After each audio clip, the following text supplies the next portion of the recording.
ପିଲାମାନେ ତମ ସମସ୍ତଙ୍କୁ ମୁଁ ସ୍ୱାଗତ କରୁଛି ମୋ YouTube channel the plus two second year arts ପିଲା ଯେଉଁମାନଙ୍କର ପଲିଟିକାଲ ସାଇନ୍ସ ଅଛି ତ ପଲିଟିକାଲ ସାଇନ୍ସର 80 ମାର୍କ କ୍ୱେଶ୍ଚିନ୍ ଆମେ ଆଲୋଚନା କରିବା ପିଲାମାନେ। ତ ଚାଲ ଆମେ ଷ୍ଟାର୍ଟ କରିବା। ସମୟ 3 ଘଣ୍ଟାରେ 80 ମାର୍କ କ୍ୱେଶ୍ଚିନ୍ କ'ଣ ଦେଇଛି ଆମେ ଆଲୋଚନା କରିବା। ତ 21ଟା ପ୍ରଥମେ MCQ, ତ 21ଟା MCQ ଆମେ ଆଲୋଚନା କରିବା। ନିମ୍ନୋକ୍ତ ମଧ୍ୟରୁ କିଏ ଜିଲ୍ଲା ପରିଷଦର ମୁଖ୍ୟ ଅଟନ୍ତି? ଚେୟାରମ୍ୟାନ୍, ସଭାପତି, ଜିଲ୍ଲାପାଳ, ଉପଜିଲ୍ଲାପାଳ। ତ ନିମ୍ନୋକ୍ତ ମଧ୍ୟରୁ କିଏ ଜିଲ୍ଲା ପରିଷଦର ମୁଖ୍ୟ ଅଟନ୍ତି? କିଏ ମୁଖ୍ୟ ଅଟନ୍ତି ପିଲାମାନେ? ନା ଚେୟାରମ୍ୟାନ୍ ଜିଲ୍ଲା ପରିଷଦର କ'ଣ ନା ମୁଖ୍ୟ ଅଟନ୍ତି। ନେକ୍ସଟ, କେନ୍ଦ୍ର ତାଲିକାରେ କେତୋଟି ବିଷୟ ଅଛି? କେନ୍ଦ୍ର ତାଲିକାରେ କେତୋଟି ବିଷୟ ଅଛି କେନ୍ଦ୍ର ତାଲିକାରେ? ନା କେନ୍ଦ୍ର ତାଲିକାରେ 98, 99, 97 କେତେ ନା 99 ବିଷୟ ଅଛି। ନେକ୍ସଟ, ଗୋଷ୍ଠୀ ଉନ୍ନୟନ ଯୋଜନାକୁ ଅନୁଧ୍ୟାନ କରିବା ପାଇଁ ଗଠିତ କେଉଁ କମିଟି ପଞ୍ଚାୟତରାଜ ବ୍ୟବସ୍ଥାର ରୂପରେଖ ନିର୍ଣ୍ଣୟ କରିଥିଲା? ଅଶୋକ ମେହେଟା, ବଳବନ୍ତ ରାୟ ମେହେଟା, ସରକାରିଆ ଶରଦ ପାୱାର। କ'ଣ ନା ବଳବନ୍ତ ରାୟ ମେହେଟା କମିଟି। ନେକ୍ସଟ, ନିମ୍ନୋକ୍ତ ମଧ୍ୟରୁ କିଏ ନିରାପତ୍ତା ପରିଷଦର ସ୍ଥାୟୀ ସଦସ୍ୟ ନୁହେଁ? ଚୀନ, ସୋଭିଏତ ରୁଷ, ଭାରତ, ଆମେରିକା। କିଏ ପିଲାମାନେ ହବ? ନା ଭାରତ। କିଏ ନା ଭାରତ। ପରବର୍ତ୍ତୀ କ୍ୱେଶ୍ଚିନ୍, ନିମ୍ନୋକ୍ତ ମଧ୍ୟରୁ କେଉଁଟି ସଂଘୀୟ ରାଷ୍ଟ୍ର ଅଟେ? ନିମ୍ନୋକ୍ତ ମଧ୍ୟରୁ କେଉଁଟି ସଂଘୀୟ ରାଷ୍ଟ୍ର ନୁହେଁ? ତ ସଂଘୀୟ ରାଷ୍ଟ୍ର ନୁହେଁ କିଏ?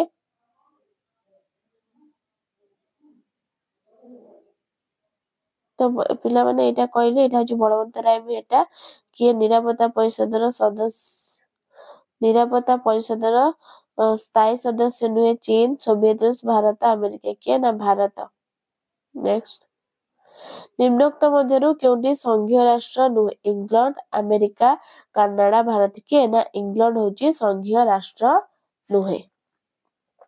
ତାପରେ ଯୁଗ୍ମ ତାଲିକାରେ କେତେ ଗୋଟି ବିଷୟ ରହିଛି? ଯୁଗ୍ମ ତାଲିକାରେ 51, 52, 61, 99। ଯୁଗ୍ମ ତାଲିକାରେ କେତୋଟି ବିଷୟ ରହିଛି? ଯୁଗ୍ମ ତାଲିକାରେ କେତୋଟି ବିଷୟ ରହିଛି ପିଲାମାନେ? ନା ଯୁଗ୍ମ ତାଲିକାରେ 51, 52, 61, 99। କେତୋଟି? ନା ଯୁଗ୍ମ ତାଲିକାରେ 52 ଗୋଟି। କେତେ ନା 52 ଗୋଟି ବିଷୟ ରହିଛି। ନେକ୍ସଟ, ନିମ୍ନୋକ୍ତ ମଧ୍ୟରୁ କେଉଁ ପରିବେଶ ଆନ୍ଦୋଳନରେ କେବଳ ମହିଳାମାନେ ଅଂଶଗ୍ରହଣ କରିଥିଲେ? ନର୍ମଦା ବଞ୍ଚାଅ ଆନ୍ଦୋଳନ, ଗନ୍ଧମାର୍ଦ୍ଦନ ବଚାଅ ଆନ୍ଦୋଳନ, ଚିପକୋ ଆନ୍ଦୋଳନ, ଉପରୋକ୍ତ ସମସ୍ତ। ପରିବେଶ ଆନ୍ଦୋଳନ କେବଳ ମହିଳାମାନେ ଅଂଶଗ୍ରହଣ କରିଥିଲେ। କ'ଣ ନା ଉପରୋକ୍ତ ସମସ୍ତ। ଇଂରେଜ ଶାସନ ସମୟରେ ବିଭାଜନ ଓ ଶାସନ ନୀତି ନିମ୍ନୋକ୍ତ ମଧ୍ୟରୁ କାହାର ପ୍ରସାର ପାଇଁ ସାହାଯ୍ୟ କରୁଛି? ଧର୍ମ ନିରପେକ୍ଷତା, ସମାଜବାଦ, ସାମ୍ପ୍ରଦାୟିକତାବାଦ, ସାମାଜିକ ନ୍ୟାୟ। କ'ଣ ହବ? ନା ସାମ୍ପ୍ରଦାୟିକତାବାଦ। ନେକ୍ସଟ କ୍ୱେଶ୍ଚିନ୍ ପିଲାମାନେ କ'ଣ ନା ଡ୍ୟାଶଙ୍କ ମତରେ ଭାରତରେ ଜାତି ଏକ ଗୁରୁତ୍ୱପୂର୍ଣ୍ଣ ରାଜନୈତିକ ଦଳ ଅଟେ? ଗାନ୍ଧୀ, ବିନୋବା ଭାବେ, ଜବାହରଲାଲ ନେହେରୁ, ଜୟପ୍ରକାଶ ନାରାୟଣ। କ'ଣ ହବ? ନା କାହା ମତରେ ଭାରତରେ ଜାତି ଏକ ଗୁରୁତ୍ୱପୂର୍ଣ୍ଣ ରାଜନୈତିକ ଦଳ? ନା ଜୟପ୍ରକାଶ ନାରାୟଣ। ନେକ୍ସଟ, ବିଚ୍ଛିନ୍ନତାବାଦ ଡ୍ୟାଶର ଚରମ ରୂପ ଅଟେ? ବିଚ୍ଛିନ୍ନତାବାଦ ଆଞ୍ଚଳିକତାବାଦ, ଧର୍ମନିରପେକ୍ଷବାଦ, ଜାତୀୟ ସଂହତି, ଜାତୀୟତାବାଦ। କ'ଣ ହବ? ନା ବିଚ୍ଛିନ୍ନତାବାଦ ହଉଛି କାହାର? ନା ଆଞ୍ଚଳିକତାବାଦର ଚରମ ରୂପ। ନେକ୍ସଟ, ଜାତିବାଦକୁ କେଉଁ ଉପାୟରେ ପ୍ରତିରୋଧ କରାଯାଇ ପାରିବ? ଆଇନଗତ ପ୍ରତିବନ୍ଧକ, ଧାର୍ମିକ ସଂସ୍କାର, ଉତ୍ତମ ପାରିବାରିକ ସମ୍ପର୍କ, ଧର୍ମନିରପେକ୍ଷତାବାଦ ଓ ଶିକ୍ଷାର ପ୍ରସାର। କ'ଣ ହବ? ନା ଆଇଭି ହେଇଯିବ ଧର୍ମ ନିରପେକ୍ଷତାବାଦ ଓ ଶିକ୍ଷାର ପ୍ରସାର। ନେକ୍ସଟ, ଭାରତ ରାଷ୍ଟ୍ରମାନଙ୍କର ଏକ ଡ୍ୟାଶ ସମ୍ମିଳନୀ ସମଷ୍ଟି, ସଂଘ, ଗୋଷ୍ଠୀ, ସମୁଦାୟ। କ'ଣ ହବ? ନା ଭାରତ ରାଷ୍ଟ୍ରମାନଙ୍କର ଏକ କ'ଣ ନା ସମ୍ମିଳନୀ ବା ସମଷ୍ଟି। ନେକ୍ସଟ, ଭାରତ ଆକାରରେ ଡ୍ୟାଶ ହେଲେ ମଧ୍ୟ ପ୍ରକୃତରେ ଡ୍ୟାଶ? ଭାରତ ଆକାରରେ ସଂଘୀୟ ହେଲେ ମଧ୍ୟ ପ୍ରକୃତରେ ଐକିକ।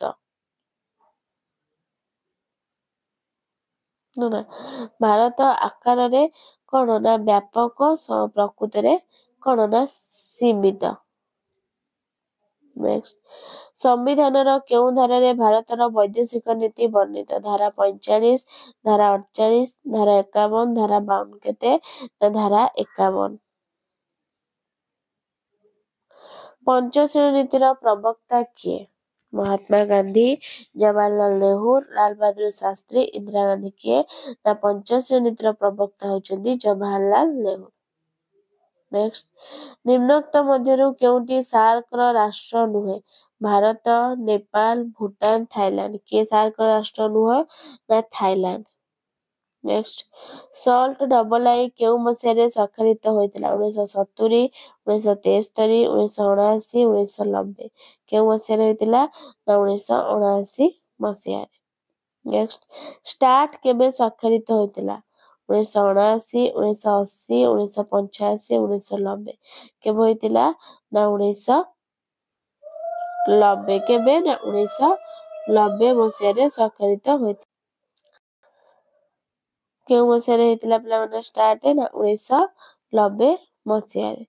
ତାପରେ ନେକ୍ସଟ କ୍ୱେଶ୍ଚିନ୍ ଦେଖିବା। ତ ବ୍ୟାପକ ପରମାଣୁ ପରୀକ୍ଷଣ ନିଷେଧ ସନ୍ଧି ସିଟିବିଟି କେଉଁ ମସିହାରେ ସ୍ୱାକ୍ଷରିତ ହୋଇଥିଲା?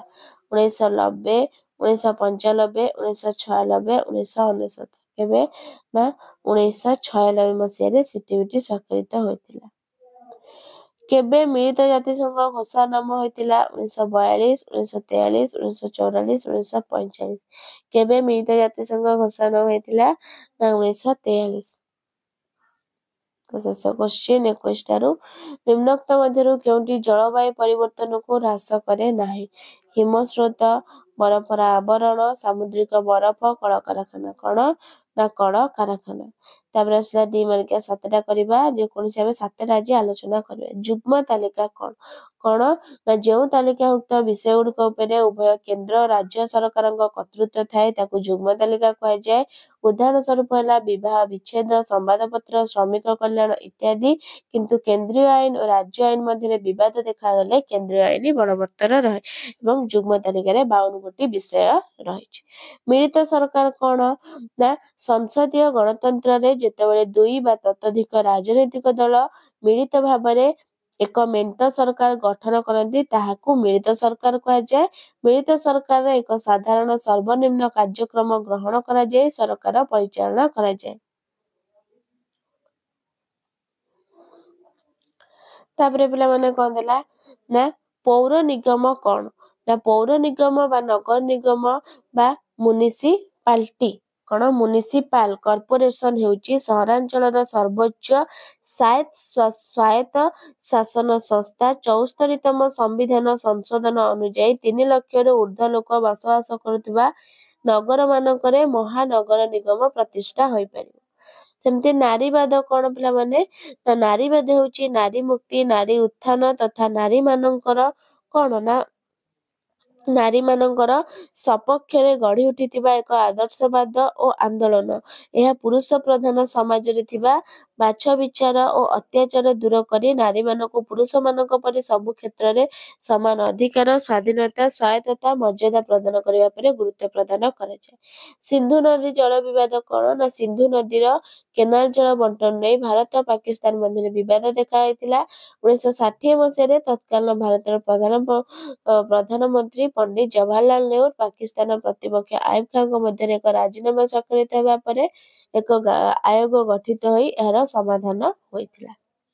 ତାପରେ ପରିବେଶ ସୁରକ୍ଷା ଆନ୍ଦୋଳନ କହିଲେ କଣ ବୁଝ? ନା ଦେଶରେ ଶିଳ୍ପର ବିକାଶ ଓ ନଦୀବନ୍ଧ ନିର୍ମାଣ ବେଳେ ଜଙ୍ଗଲ କ୍ଷୟ ହେବା ସହିତ ପରିବେଶ ପ୍ରଦୂଷଣ ହେବାର ସମ୍ଭାବନା ରହିଛି।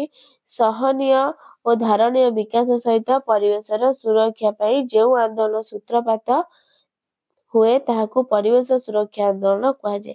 ଚିଲିକା ବଞ୍ଚାଅ ଆନ୍ଦୋଳନ, ନର୍ମଦା ବଞ୍ଚାଅ ଆନ୍ଦୋଳନ, ନିଃଶବ୍ଦ ଉପତ୍ୟକା ଆନ୍ଦୋଳନ ଏହାର କଣ? ନା ଉଦାହରଣ ଅଟେ। ମିଳିତ ଜାତିସଂଘର ଘୋଷଣାନାମା କଣ? ନା 1942 ମସିହା ଜାନୁଆରୀ 1 ତାରିଖରେ 26ଟି ରାଷ୍ଟ୍ରର ପ୍ରତିନିଧିମାନେ ଆଣ୍ଟାର୍କଟିକା ସନନ୍ଦର ନୀତିକୁ ସମର୍ଥନ ଜଣାଇ ୱାଶିଂଟନରେ ଏକ ଘୋଷଣାନାମାର ସ୍ୱାକ୍ଷର କରିଥିଲେ। ଏଥିରେ ମିଳିତ ଜାତିସଂଘ ଶବ୍ଦଟି ଆମେରିକାର ରାଷ୍ଟ୍ରପତି ରୁଜୱେଲ୍ଟଙ୍କ ପ୍ରସ୍ତାବ କ୍ରମେ ପ୍ରଥମେ ବ୍ୟବହାର କରାଯାଇଥିବାରୁ ଏହାକୁ ମିଳିତ ଜାତିସଂଘ ଘୋଷଣାନାମା କୁହାଯାଏ। ତାପରେ ସାତଟା ଆଲୋଚନା ସରିଲା ପିଲାମାନେ, ତମେ ଏଟା କରିବ ସବୁ। ଲାଲ ଘୋଷା ନାମ କଣ? କେନ୍ଦ୍ରାଭିମୁଖୀ ରାଷ୍ଟ୍ରସଂଘ। ଷ୍ଟାର୍ଟ ଆଇ କଣ? ଅସ୍ତ୍ରହିତ ପ୍ରତିଯୋଗିତା ଲକ୍ଷ୍ୟ। ଅସରନ୍ତି ପ୍ରାକୃତିକ ସମ୍ପଦ। ତାପରେ ଆସିଲା 3 ମାର୍କିଆ। ବିଶ୍ୱ ବ୍ୟାଙ୍କର କାର୍ଯ୍ୟାବଳୀ ସବୁ କଣ? ଗ୍ରାମ ପଞ୍ଚାୟତର ଲକ୍ଷ୍ୟ। କେନ୍ଦ୍ର ତାଲିକା ରାଜ୍ୟ ତାଲିକା ମଧ୍ୟରେ ପାର୍ଥକ୍ୟ। ବିସ୍ଥାପନ ବିରୋଧୀ ଆନ୍ଦୋଳନ ଆଭିମୁଖ୍ୟ। ଭାରତରେ ଆଞ୍ଚଳିକତାବାଦ ବିକାଶର କାରଣ। ଯୌତୁକ ବିରୋଧୀ ନାରୀ ଆନ୍ଦୋଳନ ସମ୍ବନ୍ଧରେ ସଂକ୍ଷିପ୍ତ ବିବରଣୀ। ଦକ୍ଷିଣ ଏସିଆ ଆଞ୍ଚଳିକ ସହଯୋଗ ସମିତି ବା ସାର୍କ ସମ୍ବନ୍ଧରେ ସଂକ୍ଷିପ୍ତ ଟିପ୍ପଣୀ। ନିରାପତ୍ତା ପରିଷଦର ଗଠନ କାର୍ଯ୍ୟାବଳୀ। ଆନ୍ତର୍ଜାତୀୟ ନ୍ୟାୟାଳୟ ସମ୍ବନ୍ଧ। ପରମାଣୁ ଏନପିଟିର ଗୁରୁତ୍ୱ କଣ? ଦକ୍ଷିଣ ପୂର୍ବ ଏସିଆ ଚୁକ୍ତି ସଂଗଠନ ସେକ୍ଟ ଉପରେ ସଂକ୍ଷିପ୍ତ ଟିପ୍ପଣୀ। ବ୍ୟାପକ ପରମାଣୁ ପରୀକ୍ଷଣ ନିଷିଦ୍ଧ ସନ୍ଦେହ ବୈଶିଷ୍ଟ୍ୟ ଗୁଡିକ କଣ ନା ଉଲ୍ଲେଖ। ତାପରେ ଆସିଲା 8 ମାର୍କିଆ, ଯେକୌଣସି 3ଟା କରିବ। ଓଡ଼ିଶାର ପଞ୍ଚାୟତରାଜ ବ୍ୟବସ୍ଥାର କାର୍ଯ୍ୟକାରିତା ଆଲୋଚନା। ଗ୍ରାମ ପଞ୍ଚାୟତର ଗଠନ କାର୍ଯ୍ୟାବଳୀ। ଭାରତରେ ବିକାଶ ବିସ୍ଥାପନ ଆନ୍ଦୋଳନ ସମ୍ବନ୍ଧୀୟ ପ୍ରବନ୍ଧ।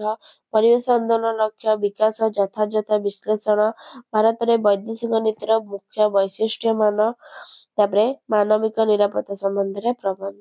ତାପରେ 3 ମାର୍କିଆ ଆନ୍ସର ଦେଖିନା। ଦେଖ ପିଲାମାନେ କଣ ଦେଲା ନା ଲାହୋର ଘୋଷଣା ନାମ କଣ? 1999 ମସିହା ଫେବୃଆରୀ 3 ତାରିଖରେ ଭାରତର ପ୍ରଧାନମନ୍ତ୍ରୀ ଅଟଳ ବିହାରୀ ବାଜପେୟୀ ଦିଲ୍ଲୀରୁ ଲାହୋର ପର୍ଯ୍ୟନ୍ତ ବସ୍ ଯାତ୍ରା କରି ବସ୍ ଚଳାଚଳ ଶୁଭାରମ୍ଭ କରିଥିଲେ। ଲାହୋରଠାରେ ଯେଉଁ ଘୋଷଣା ନାମ ହେଇଥିଲା ତାହା ଲାହୋର ଘୋଷଣା ନାମେ ପରିଚିତ।